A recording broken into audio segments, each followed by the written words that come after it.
नमस्कार मंडळी, राम राम, जय महाराष्ट्र. गोलपोस्ट मराठीच्या एका नवीन व्हिडिओमध्ये तुमचं पुन्हा एकदा स्वागत आहे. मी दर्शन कदम मी स्वप्नील कदम. आणि आज आपण रिव्ह्यू करणार आहोत काल झालेल्या मॅचेस बद्दल. गोलपोस्ट मराठी, आपला आपला फुटबॉल. आपली भाषा. तर आज मॅचेस जे झाले आहेत ते आहे Norway France, Senegal Iraq, Uruguay Spain, Cabo Verde Saudi Arabia, Egypt Iran, New Zealand Belgium. तर चला मग सुरू करूया.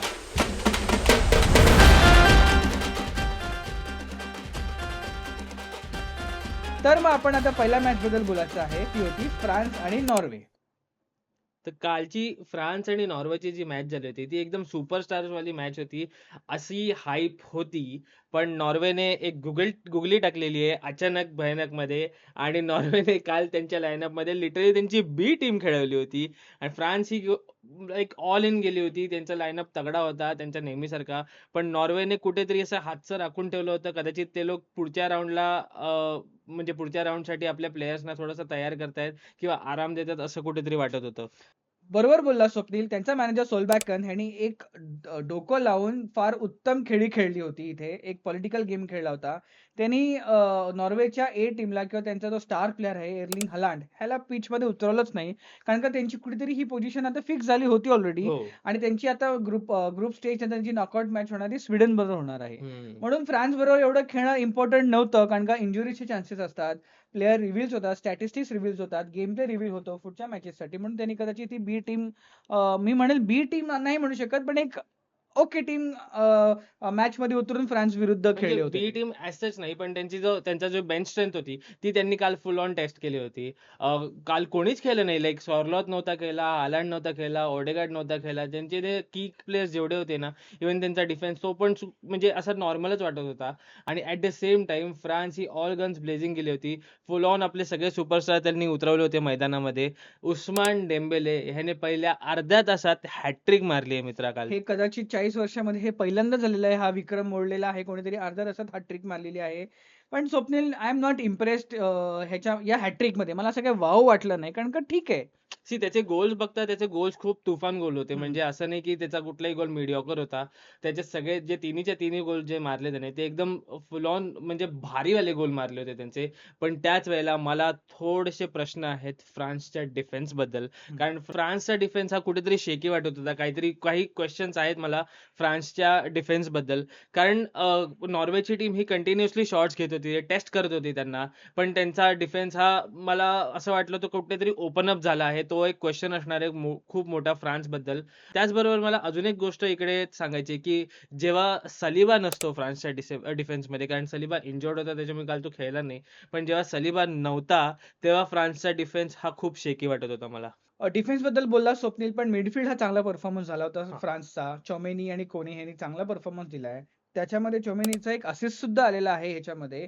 डिफेन्स बघता तर स्वप्नील हर्नांडेज, लॅक्रोय, क्वांडे, उपमेकानो यांनी अतिशय फालतू गेम प्ले, मी स्पष्ट भाषेत बोला, अतिशय फालतू गेम प्ले होता. आणि कॉन्डे सारखा एक प्लेअर जो एवढा एक्सपोजर आहे आणि तो असा डिफेन्स खेळतो, तर मग कुठेतरी परत एक लूप होल सिस्टम भेटू शकते फ्रान्सला ब्रेक करण्यासाठी. आणि कोंडेबद्दल मी हे एक गोष्ट बोलेन, की काल जेव्हा तुमची मॅच जी चालू होती, कारण तुम्हाला ह्याच्या पुढच्या मॅच ह्या खूप महत्त्वाच्या असणार आहेत.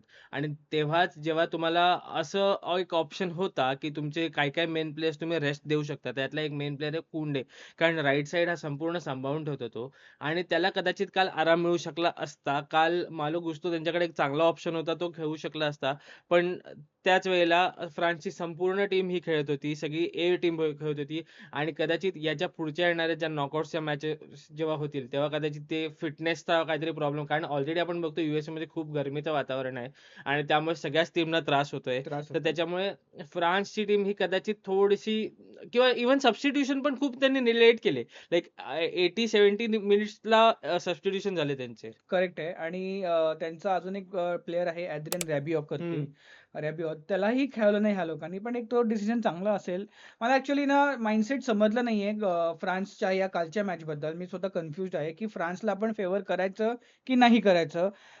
दिसून येते मॅचेस जे झाले होते फ्रान्सचे ह्याच्या आधीचे, त्याच्यामध्ये फ्रान्स ही तगडी टीम वाटते. पण तुम्ही जर नॉर्वेला एवढा मोठा स्कोर लाईनने हरवताय, पण मी कधीच त्याला प्रेज करणार नाही, कारण की नॉर्वेची एवढी काही खास टीम नव्हती. हो. स्टॅट्स बघता स्वप्नील, ही स्टॅट्स फार अमेझिंग आहेत. तुझी परवानगी असेल तर आपण स्टॅट्स चेक करूया. नक्की, कारण का आपण नक्की. नेहमी म्हणतोय की बी टीम आहे, तरी सुद्धा स्टॅट्स बघूया. टोटल शॉट्स क्रिएट झाले आहेत ते 18 आहेत फ्रान्सकडनं. 9 शॉट्स ऑन टार्गेट होते. एक चांगला परफॉर्मन्स आहे हो. फ्रान्सचा. पण चला ठीक आहे, नॉर्वेचा बी टीम असेल सुद्धा तरी पण एक त्यांनी पण डिफेंड करायला पाहिजे होतं बाय द वे. नॉर्वेचे स्टॅट्स बघता 10 शॉट्स क्रिएटेड आणि 4 ऑन टार्गेट. त्यांचे जे 4 ऑन टार्गेट जे शॉट्स होते त्यापैकी 1-2 शॉट तर इझिली कन्व्हर्ट झाले असते. ही जी फ्रान्सची जी स्कोर लाईन होती एंडला 4-1 ची ही कुठे-कुठे मला 4-3 किंवा 4-4 अशी ड्रॉ सुद्धा झाली असती. असती. कारण फ्रान्सचा डिफेन्स हा खूप जास्त घाण होता. चला पुढे जाऊया आपण पुढच्या मॅचकडे, Senegal versus Iraq. Senegal versus इराकची मॅच ही काल एक्सपेक्टेड होती तशीच झाली. कारण सेनेगलची लढाई ही होती ही त्यांच्या अस्तित्वाची लढाई होती. कारण ही जर मॅच सेनेगल चुकून हरली असती किंवा ड्रॉ झाली असती, तर कदाचित सेनेगलला पुढच्या राउंडमध्ये जाणं हे खूप त्रासदायक झालं असतं किंवा कदाचित ते लोक आउट सुद्धा झाले असते. आता सध्या सेनेगल थर्डच्या म्हणजे 3ऱ्या नंबरच्या स्पॉटसाठी कदाचित लढतेय. लढते. पण कदाचित त्यांची वाट लागू शकली असती. पण सेनेगलचा कालचा परफॉर्मन्स चांगला होता. एक स्टार्टिंगला एक रेड कार्ड मिळाला इराकच्या टीमला एकदम सुरुवातीला. त्याच्यामुळे कदाचित खूप अजून फायदा झाला त्यांना. पण ओव्हरऑल टीमचा परफॉर्मन्स बघता सेनेगलची टीम ही खूप चांगली खेळली. आय गेस काल एक प्लेयर आहे पापे गुए त्याने 2 गोल मारले. आणि त्यांनी दोन्ही गोल हे खूप बँगर गोल होते. बँगर गोल होते. सो त्याच्यामुळे खूप मजा आली ही मॅच बघायला. फक्त एकच प्रश्न आहे मला सेनेगलच्या टीमबद्दल. तो आहे सादिओ माने काय करतोय? सादिओ माने कदाचित लीडरशिप क्वालिटीमध्ये गुंतलेला आहे. सादिओ माने हा कॅप्टनशिप करतोय. सादिओ माने हा लीड करतोय टीमला. त्यांचा 4थ्या मिनिटाला गोल आला होता. तो होता दयाराचा, नंतर इस्माईल सारचा. पॅपेगुएचे 2 गोल आलेत. नंतर आहे निदियेचा 82nd मिनिटला गोल आलेत. तर स्वप्नील कुठेतरी सादिओ मानेचा इथे एक इन्फ्लुअन्स आहे या टीममध्ये, सेनेगलमध्ये. इन्फ्लुअन्स तर आहे. नो डाउट इन्फ्लुअन्स आहे. कारण तो एक स्टार प्लेयर आहे त्यांचा. तो सुपरस्टार प्लेयर आहे त्याचा. त्यांचा इन्फ्लुअन्स आहे. पण जेव्हा काही-काही शॉट्स जे त्याने घेतले ते पण सुद्धा मिस झाले मिस होते. झाले होते. आणि ओव्हरऑल मला असं वाटत होतं, की तो मेंटली तो संपूर्णपणे त्या गेममध्ये नव्हता. स्टॅट्स बघता स्वप्नील, सेनेगलनी मला वाटतं हे आतापर्यंतचे वर्ल्ड कपचे मी तरी जेवढे वाचले तेवढे त्याच्यामध्ये हे हायेस्ट स्टॅट्स मी वाचेल आज. 28 shots created, 12 shots on target. आणि 28 शॉट्स. मला वाटतं लास्ट टाइम मी पोर्तुगल बद्दल मी बोललो असेल 22 का 23 होते. आता 28 शॉट्स क्रिएटेड सेनेगल. आणि एक स्टॅट असा पण आहे, की आफ्रिकन कॉन्टिनेंटच्या जेवढ्या टीम आहेत, त्या टीमपैकी ही सेनेगल ही पहिलीच टीम आहे ज्यांनी ग्रुप स्टेजमध्ये 5 किंवा 5 पेक्षा जास्त गोल एका मॅचमध्ये एका मारलेत. मॅचमध्ये मारलेले आहेत. ठीक आहे, आपण समोर इराक होती. इराक ही काय एवढी काही कॉम्पिटिटिव्ह टीम नाहीये. इराक ही खेळते, त्यांचं जे काही कॉन्फ्लिक्ट असून सुद्धा खेळते. परत I am not impress with this match. जी फ्रान्सचा जो स्कोर लाईन आहे आणि सेनेगलचा स्कोर लाईन आहे, एवढं काही इम्प्रेसिव्ह नाहीये. तुम्हाला सिम्पलिस्ट भाषेमध्ये बोलायला गेलं तर तो पण prime Indian cricket team versus ती बर्मुडा टीम ही हो, हो. अशी मॅचेस झाल्या आहेत कालच्या 2च्या. सो तिला आपण पुढे जाऊया पटापट. पुढची मॅच होती उरुग्वे स्पेन. आता ह्या मॅच बद्दल मी इम्प्रेस्ड आहे. ही मॅच ही फर्स्ट क्लास मॅच झाली होती आणि दोन्हीही चांगले टीम आहेत, स्पेन वर्सेस उरुग्वे. येस, दोन्ही चांगल्या टीम आहेत. कालची ही जी मॅच होती ती स्पेनने म्हणजे स्पेनने एकदम व्यवस्थित खेळून काढली होती. पण त्याच वेळेला जेव्हा आपण उरुग्वे बद्दल बोलू, खूप क्वेश्चन्स आहेत उरुग्वेच्या टीममध्ये. इंटरनल प्रॉब्लेम्स चालू आहेत. त्यांचा जो हेड कोच आहे, त्यांचा जो मॅनेजर आहे, त्याचे इश्यूज चालू आहेत. संपूर्ण वर्ल्ड कपभर मला फ्रेडरिको व्हॅल्व्हर्डे हा कुठे दिसलाच नाहीये. तो घोस्ट झालाय. त्याला भूत बनवलंय समोरच्या टीम जी कुठली टीम आली त्याने. त्याच्यामुळे खूप क्वेश्चन्स आहेत उरुग्वेच्या टीमबद्दल. उरुग्वेच्या टीमबद्दल खूप क्वेश्चन्स आहेत. परफेक्ट आहे. त्यांचा जो मॅनेजर आहे मार्सेलो बेसाला. स्वप्नील, इंटरनल जे कंडिशन आहे टीमची ती खूप चुकीची आहे, वाईट आहे. कारण का त्यांच्यामध्ये युनिटी दिसत नाहीये. त्यांच्यामध्ये इंटरनल कॉन्फ्लिक्ट दिसतायत. कदाचित तो कोच, मला असं मी कुठेतरी ऐकलंय, की तो कोच कदाचित त्यांच्या टॉप प्लेयर्सला रेस्ट करवतोय, बेंचवर बसवतोय. काय नक्की विषय इव्हन आहे? जेव्हा वर्ल्ड कपच्या स्क्वॉडचं सिलेक्शन चालू होतं, तेव्हा सुद्धा काही-काही प्लेयर्स होते, जे ला लिगामध्ये किंवा वेगवेगळ्या लीगमध्ये चांगले खेळत होते. ॲट लीस्ट 2 किंवा 3 प्लेयर्स जे असे होते, ते म्हणजे ते प्लेयर सिलेक्ट होणार ह्याची खात्री होती. पण लास्ट मोमेंटला ते प्लेयर सिलेक्ट झालेले नाहीयेत. आणि त्याच्यानंतर असं पण ऐकायला आलंय, की 2 टीम्स झाल्यात उरुग्वेच्या स्क्वॉडमध्ये, की एक टीम आहे जी मॅनेजरला फॉलो करते आणि एक टीम आहे जी नाही फॉलो करते. आणि या सगळ्यामध्ये त्या मॅनेज करण्यामध्ये उरुग्वेचा परफॉर्मन्सच येत नाहीये. मार्सेलो बेल्सा हा खूप मोठा कोच आहे. तो अर्जेंटिनाच्या कंट्रीमधनं येतो. कुठेतरी त्याला फॉलो केलं पाहिजे. पण असतं एखाद्या कोचचा ओपिनियन्स किंवा त्याचं डिरेक्शन पटत नाही आणि मग कुठेतरी अशी कॉन्फ्लिक्ट दिसायला येतात. येस. सो आपल्याला आपण स्टॅट्स बघूया उरुग्वे आणि स्पेनबद्दल. तू व्हॅल्व्हर्देबद्दल बोललास, पण काल यामिल यामाल सुद्धा कुठेच दिसला नाही. लमीन यमाल हा सुद्धा दिसला नाही. मला कुठेतरी एक कन्सर्न वाटतंय स्पेनच्या टीमबद्दल सुद्धा. कारण जेव्हा लमीन यमाल पिचवरती असतो, तेव्हा त्यांचा गेम खूप वेगळा दिसतो. पण जेव्हा तो पिचवरती नसतो, तेव्हा असं वाटतं की स्पेनची टीम ही कुठेतरी लॅग करते. कालचा एक बायेनाचा जो गोल होता, तो खूप छान गोल होता. पण अपार्ट फ्रॉम दॅट त्या मॅचमध्ये असं काही वॉव असं स्पेनने केलेलं नाही. त्याच्यामुळे मला कुठेतरी भीती वाटते. कदाचित मे बी थोडीशी हलक्यात घेतली आहे स्पेननी ही मॅच किंवा ग्रुप स्टेजेसच्या मॅचेस कदाचित असं पण असू शकतं. पण याच्या व्यतिरिक्त सुद्धा स्पेनकडे बघण्यासारखे खूप काही प्रश्न आहेत. तरी कालच्या मॅचमध्ये स्पेनकडे ऑलमोस्ट 70% पोझिशन होतं, पण त्यांनी काही शॉट्स क्रिएट केले नाहीत. त्यांनी शॉट्स ऑन टार्गेट ही फार कमी होते. उरुग्वेसाठी ही तीच कंडिशन होती. पण ही मॅच ऑन पेपर किंवा ह्या टीमचा पास्ट हिस्ट्री बघता ही one of the finest match होती. तरी सुद्धा उरुग्वेला चान्स आहे आता पुढे जाण्यासाठी, पण स्पेन ही पुढे गेलेली आहे. समजलं आपण पुढच्या मॅचकडे जाऊया. The most nicest match, the most discipline match, Cabo Verde versus Saudi Arabia. क्या बात आहे! कॅपे वर्डेला परत एकदा आपण जेवढी तारीफ करू त्यांची तेवढी कमीच आहे. काय खेळ आहेत ते. त्यांनी साऊदीला रोखलंय 0-0चा हा ड्रॉ हा त्यांचा गेम जस्टिफाय नाही करत आहे. त्यांचा गेम हा खूप उत्तम झाला होता गेम. फायनली केपे वर्डे ही नॉकआउट्समध्ये गेली आहे. त्यांच्या इतिहासात पहिल्यांदा ते लोक वर्ल्ड कप खेळतायत आणि ते लोक नॉकआउट्समध्ये सुद्धा गेलेले आहेत. ही किती मोठी गोष्ट आहे एका छोट्याशा टीमसाठी. कॅपो वर्देने स्पेनला सुद्धा रेजिस्ट केलं होतं. उरुग्वेला सुद्धा रेजिस्ट केलं होतं आणि आता सौदीला सुद्धा रेजिस्ट केलेलं आहे. सो कॅपो वर्देसाठी हॅट्स ऑफ. अशा छोट्या बेटावरनं आलेले हे प्लेयर्स कुठेतरी मोठी छाप सोडून जातात वर्ल्ड कपमध्ये. पण त्यांच्यासाठी पुढची वाटचाल ही फार कठीण असणार आहे. कारण का आता कॅपो वर्देच्या अगेन्स्ट येणार आहे अर्जेंटिना. हो, खूप हाय चान्सेस आहे की अर्जेंटिना आणि कॅपे वर्देची मॅच होईल. कारण कॅपे वर्दे कदाचित ही दुसऱ्या नंबरवरती फिनिश करते आणि त्याच्यामुळे त्यांची मॅच ही अर्जेंटिना बरोबर होणार आहे आणि अर्जेंटिनाला सुद्धा ते लोक टेस्ट करणार आहे कारण त्यांचा डिफेन्स आणि त्यांचा हा जो सुपरस्टार गोलकीपर जो वझिना. वझिनी आहे, तो खूप बाप खेळतायत यार हे लोक. सो मी पटकन स्टॅट बघूया आपण. कॅपो वर्देने काल 15 चान्सेस क्रिएट केले होते. त्यात फक्त 2 शॉट्स ऑन टार्गेट. हो. कदाचित त्यांचा अटॅक कुठेतरी लॅग करतोय कारण आणि ती गोष्ट ओके आहे कारण त्यांच्याकडे कुठला मोठा सुपरस्टार प्लेयर नाहीये. त्याच्यामुळे जे काही आहे तो त्यांचा कोच किंवा त्यांचा जो मॅनेजर आहे तोच त्यांना फीड करतोय. तर त्याच्यामुळे ही गोष्ट तर होणारच होती. बट स्टिल त्यांनी कुठेतरी काम केलं पाहिजे. कदाचित येणाऱ्या पुढच्या मॅचेसमध्ये किंवा मग नंतर पुढच्या वर्ल्ड कपमध्ये वगैरे कदाचित आपल्याला एक मोठी कॅपे वर्दे दिसेल. जशी आपल्याला मोरोक्को दिसली किंवा टर्की दिसली तशी ही मोठी कॅपे वर्दे दिसू शकेल इझिली. हा कॅपो वर्देसाठी वर्ल्ड कपचा अंत नसून ही सुरुवात आहे. येस.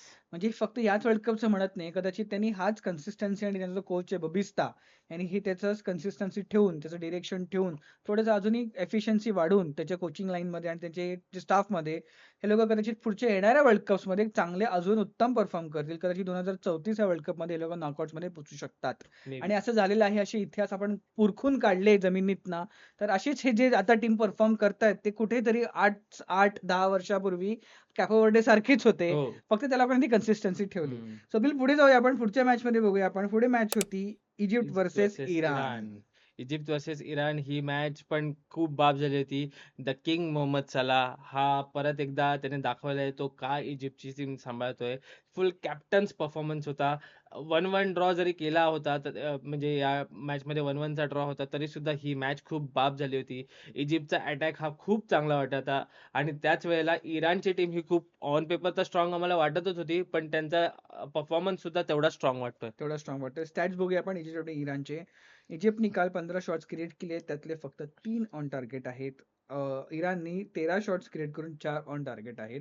पण स्वप्नील, मला इजिप्तचा हा परफॉर्मन्स एवढा आवडलेला नाहीये. कारण का ती इजिप्त आहे. ती इजिप्त चांगली खेळणारी टीम आहे आणि त्यांना पुढे कुठेतरी जाऊन कधीतरी त्यांना अर्जेंटिनाला फेस करावं लागणार आहे. हो. ब्रॅकेट्समध्ये अर्जेंटिना त्यांच्या वाटेला येऊ शकते. हम्म. मग इजिप्त कुठे स्टँड नाही दिसत मला पुढे जाऊन. हो त्यांचं पण तसंच झालंय की एक सुपरस्टार प्लेअर आहे जसं सेनेगलमध्ये तो सादिओ माने आहे त्याच्या भरोश्यावर थोडंसं आहे. पण त्याच वेळेला सेनेगलची टीम ही बाकीच्या डिपार्टमेंटमध्ये सुद्धा स्ट्रॉंग आहे तेवढी इजिप्त स्ट्रॉंग स्ट्रॉंग नाहीये ऑन हम्म. पेपर तरी. त्यांच्याकडे प्लेयर्स आहेत, पण ते ओके म्हणजे ते प्लेयर्स एवढे कोणते मोठे प्लेयर्स नाही किंवा हम्म. 1 किंवा 2 प्लेयर्स मे बी मार्मुश आहे त्यांच्याकडे, जो चांगल्या टीममध्ये खेळतो आणि मोहम्मद साला एवढंच आहे. सो त्याच्यामुळे त्यांना काहीतरी मोराल बूस्ट करण्यासाठी काहीतरी करावं लागेल. ते मे बी त्यांचा कोच किंवा त्यांचा जो मॅनेजर आहे तेच करू शकेल, अजून कोणी नाही करू शकणार. ओके, पुढे जाऊया स्वप्नील. पुढची मॅच होती बेल्जियम वर्सेस न्यूझीलंड. बेल्जियमच्या टीम बद्दल बोलायला गेलं तर हा त्यांच्यासाठी आतापर्यंतचा one of the finest performance होता. ट्रुसार्ड, केविन डे ब्रुइन, लुकाकू आणि सालामेस्कर. What a performance. आणि यांच्या व्यतिरिक्त मी स्वप्नील अजून एक नाव घेईल. न्यूझीलंडचा प्लेअर आहे जस्ट. जस्ट त्याचं नाव आहे, फक्त जस्ट नाव आहे. 84th मिनिटला त्यांनी बेल्जियमच्या अगेन्स्ट गोल मारून Yes. एक चांगला गेम प्ले दाखवलेला आहे. न्यूझीलंडला आपण क्रिटिसाइज नाही करू शकत स्वप्नील. न्यूझीलंड ही फुटबॉलिंग टीम वर्ल्ड कप मध्ये येणंच खूप महत्वाचं हो. आहे. पण येस, चांगला परफॉर्मन्स आहे. काय म्हणशील? फायनली बेल्जियमने बेल्जियम सारखा परफॉर्मन्स दाखवलाय Performance असं मी दाखवलाय. बोलेन. केविन डी ब्रुयने काय मस्त खेळलाय कालच्या मॅच मध्ये. ट्रोसार्ड त्याचे जे 2 गोल्स होते ते दोन्ही गोल्स खूप भारी गोल होते. पण खूप क्वेश्चन्स आहेत बेल्जियमच्या टीमसाठी सुद्धा. त्यांच्यासाठी एक अलार्मिंग बेल वाजते कंटिन्युअसली. हां, पुढच्या स्टेजमध्ये ते गेलेले आहेत, पण तरी सुद्धा खूप क्वेश्चन्स आहेत. आणि जी कोणी समोरची टीम येणार आहे बेल्जियमच्या जेव्हा पुढच्या राउंड्समध्ये, त्या टीमला एक मोरल बूस्ट ऑलरेडी आहे, की बेल्जियमची टीम ही तशी स्ट्रॉंग वाटत नाहीये आणि त्या टीमला आपण कॉम्पीट करू शकतो. कम्पीट करू शकतो. बेल्जियमची नेक्स्ट मॅच असणार आहे नॉकआउटसाठी 2 जुलैला. स्वप्नील, आपण पटकन स्टॅट्स बघूया. मी आत्ताच मगाशी 5 मिनिटापूर्वी ह्याच व्हिडिओमध्ये मी बोललो होतो, की मी आजपर्यंतचे सगळ्यात मोठे क्रिएटेड शॉट्स हे रीड करतोय. पण ह्या मॅचमध्ये मला वाटत नाही हा रेकॉर्ड परत ब्रेक होईल. टोटल शॉट्स क्रिएटेड गेस करा मित्रांनो किती असतील. स्वप्नील, किती असतील गेस कर. 25-30? नाही, खूप कमी बोलतोयस. हां, खूप कमी बोलतोयस. याच्यापेक्षा जास्त? 30 पण फार कमी आहेत. अरे बापरे! मग किती नक्की किती? टोटल शॉट्स क्रिएटेड हे 35 शॉट्स क्रिएटेड झाले आहेत. अरे आणि शॉट्स ऑन टार्गेट हे 10. आणि ते सगळे न्यूझीलंडच्या गोलकीपरने वाचवले. 10 पैकी 5 वाचवले नाहीयेत, 5 मिस झाले. पण त्या माणसावर किती प्रेशर आणि तो काय लेवलला खेळत असेल बिचारा. ठीक आहे, म्हणजे आता काय बोलणार. न्यूझीलंड होती, जर इथे कुठेतरी दुसरी टीम असती तर आम्ही नक्कीच शिव्या घातल्या असत्या त्या हो. टीमला, की तुम्ही काय जग मारताय का वर्ल्ड कप मध्ये येऊन. 35 शॉट्स क्रिएट करतायत हे लोक बेल्जियम वाले. One of the finest game. आणि कुठेतरी वाटतं की बेल्जियम ही थोडी तरी परत आलेली आहे वर्ल्ड कपला. येस, पण पुढच्या मॅच खूप इंटरेस्टिंग असतील बेल्जियमच्या बघण्यासारख्या. पण अगेन तेच गोष्ट आहे, की खूप क्वेश्चन्स आहेत. कदाचित त्यांनी जर सोल्युशन काढलं तेवढ्यातल्या तेवढ्यात तर चांगली गोष्ट आहे बेल्जियमसाठी सुद्धा. पण फिंगर्स क्रॉस ठेवतील बेल्जियमचे फॅन्स. उद्या होणार आहे ग्रुप एल, ग्रुप के आणि इतर ग्रुप्सच्या फायनल मॅचेस. त्याच्यानंतर ब्रॅकेट्स पडतील आणि कळतील आपल्याला की कोण कोणाबरोबर कसं खेळणार आहे नॉकआउट्स मध्ये. सो मित्रांनो, हा आमचा होता मॅच रिव्ह्यूचा व्हिडिओ. माझं नाव दर्शन कदम. मी स्वप्नील कदम. गोलपोस्ट मराठी, आपला फुटबॉल, आपली भाषा.